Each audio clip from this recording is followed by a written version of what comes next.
Welcome to one of the strangest, most unsettling corners of ancient mythology. A place where family trees twist into knots, where kings and queens play gods with their children, and where love and shame collide in ways so taboo that even thousands of years later, we whisper about them. The title alone sounds impossible.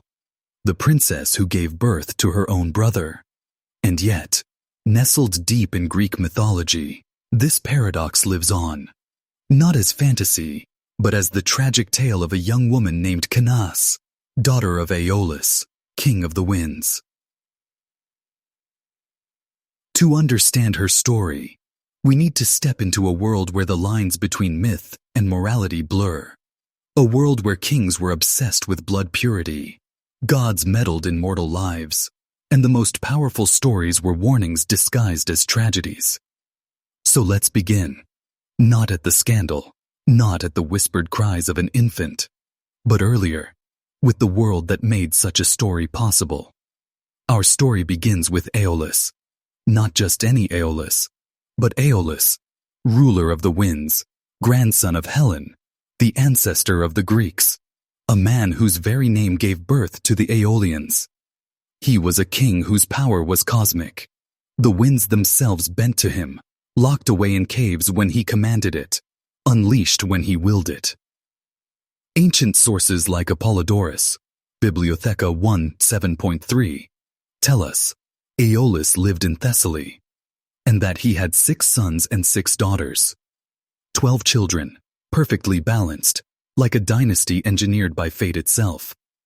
But balance in Greek myth is a fragile thing, and with 12 siblings living in close quarters, in a royal household where bloodlines were prized above all, that balance could easily fracture. Among these 12 was Canace. She is remembered not as a queen, not as a mother of dynasties, but as a warning. She was beautiful, noble, a princess of the Aeolian line, and like her sisters, she was expected to marry well, to strengthen, then alliances, to ensure Aeolus's legacy. But Canace's heart chose otherwise.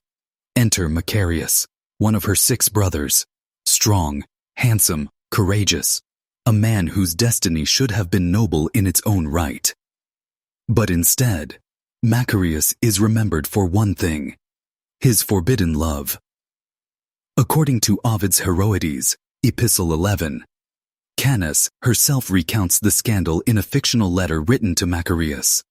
Ovid, writing in the voice of the doomed princess, imagines her confessing how passion overcame reason. She writes of how they crossed a line siblings were never meant to cross, and how desire, once tasted, became impossible to silence. In the cold logic of myth, sibling unions were not unheard of among gods. Zeus and Hera were siblings after all. But for mortals, it was a catastrophe waiting to happen. What gods could normalize, humans could not survive. So when Canace and Macareus gave in to their desires, their love was not just forbidden, it was dangerous. The affair could have remained a secret, a whispered rumor between the walls of Aeolus's palace, but fate does not allow such secrets to stay hidden. Soon, Canace found herself pregnant. And here, the paradox of our story begins. The child in her womb was not just her son, but also, because of Macareus, her brother's son. In other words, she was carrying someone who was her child. And yet, in family logic, her brother too. Ancient myths often treat pregnancy as a ticking clock of exposure, and for Canace, each passing day tightened the noose of discovery.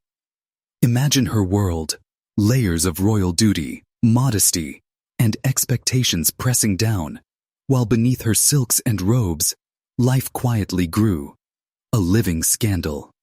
Hyginus, in his Fabulae, 238, confirms the tragic progression.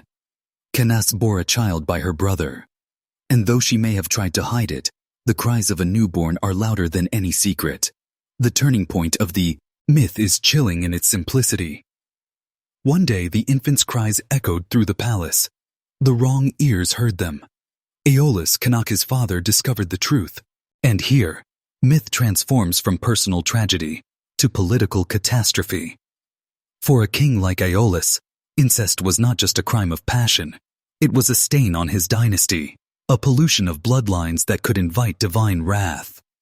Ancient societies often practiced exposure, leaving unwanted or illegitimate children to die, abandoned in the wilderness. To Aeolus, the infant was not a grandson to be cherished, but a curse to be erased. And Canace. She was no longer a daughter, but a violator of order. Different sources vary slightly on the details, but the result is the same: punishment by death. According to Ovid, Aeolus ordered Canace to take her own life. He gave her a sword, not mercy, not forgiveness, but a blade, cold and final. Imagine the scene. A princess, once surrounded by silk and jewels, now holding steel, commanded by her father to erase herself for the crime of loving wrongly. Her infant, hers and Macareus, was abandoned, left to die by exposure. The cycle of shame was complete. What makes this myth unforgettable is not just the tragedy, but the way Ovid gives Canace a voice. In Heroides 11, he imagines her final words in a letter written to Macareus, just before she takes her life.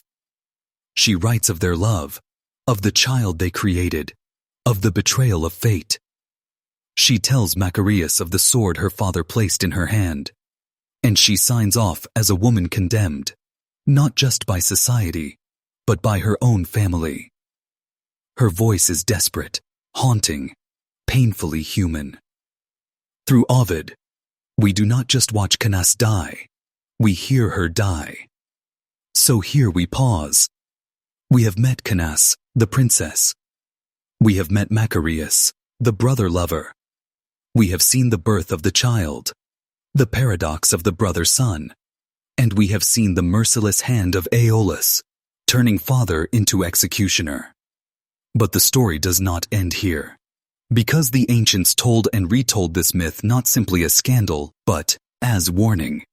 And the ripple effects of Canace's fate carried forward, inspiring plays, poems, even philosophical debates about fate, passion, and morality. When we left Canace, she was standing at the edge of her own life, clutching the sword her father had forced into her hands. Her baby, her son and brother, was left to die by exposure. Macareus, her brother-lover, lived on, haunted. But myths never end at death. In fact, they often begin there.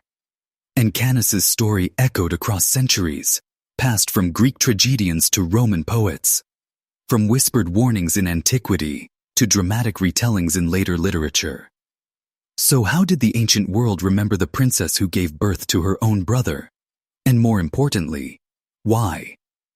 One of the earliest known versions of her story was written by Euripides, the Greek tragedian famous for giving women some of the most heart-wrenching voices in ancient theater. We know that Euripides wrote a tragedy called Aeolus, named for Canace's father.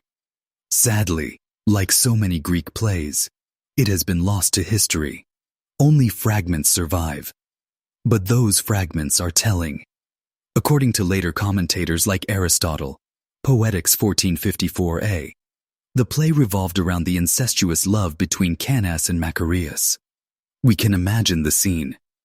A Greek chorus lamenting the pollution of bloodlines, the cries of the infant echoing from offstage, the father's terrible decree. Though the text is gone, the shadow remains. Euripides clearly saw in Canace a story worth staging before an Athenian audience, and that tells us something important. This wasn't just scandal, it was theater. It was morality wrapped in drama. Fast forward a few centuries, and we find ourselves in Rome, in the age of Augustus. Here, the poet Ovid gives Canace her most famous surviving voice. In Heroides 11, Ovid imagines Canace writing a farewell letter to Macareus, moments before she dies.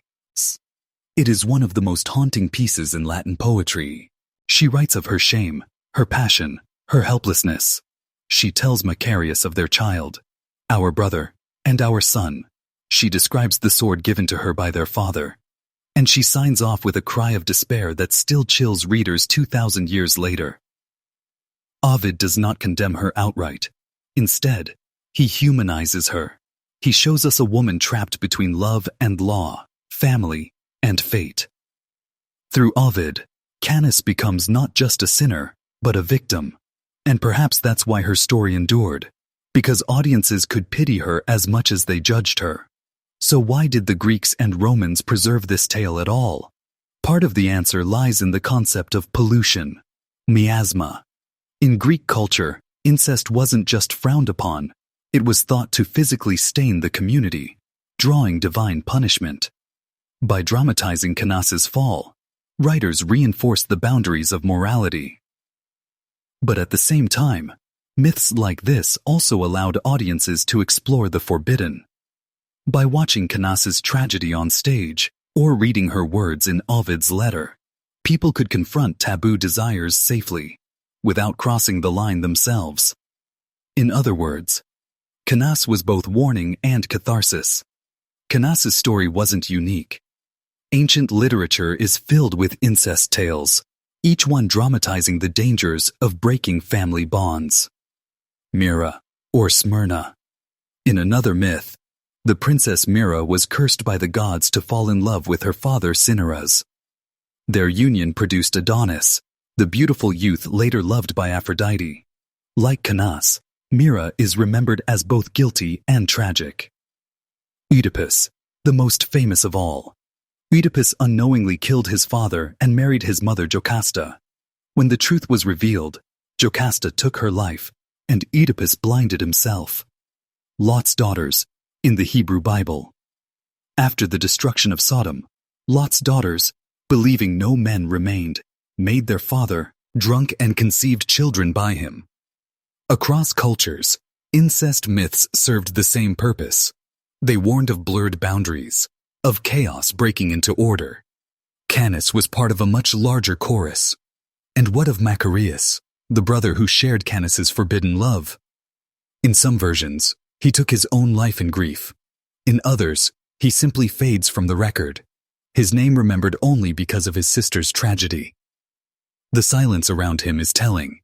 Ancient authors were far more interested in the suffering of Canace, the woman forced to carry both passion and punishment in her body. Canace did not vanish with the fall of Rome. In fact, her story resurfaces in surprising places. During the Middle Ages, Canace's tale was retold by moralists who used her as an example of lust's dangers. She became less of a tragic figure and more of a sermon illustration, a warning to women about the dangers of desire. In the Renaissance, when Ovid's works were rediscovered, Canace returned in full voice. Playwrights, poets, and painters seized on her story as one of passion, scandal, and doom. The paradox of her child, a brother and a son, was irresistible to dramatists who loved blurring the lines between love and sin. Even Chaucer, in his Canterbury Tales, makes a sly allusion to Canace, though he reshapes her into a different character, stripping her of the scandal. Her myth never disappeared, it simply changed clothing with each era. One pattern becomes clear when we compare Canace's myth with others. In ancient narratives, women often carried the visible burden of shame. Macareus is remembered, yes, but it is Canace who dies. It is Canace who speaks in Ovid's voice. It is Canace whose body bears the scandal in pregnancy. Greek tragedy in particular loved to dramatize women caught between duty and desire. Antigone, Phaedra, Medea, and yes, Canace. In this way, her story is not just about incest.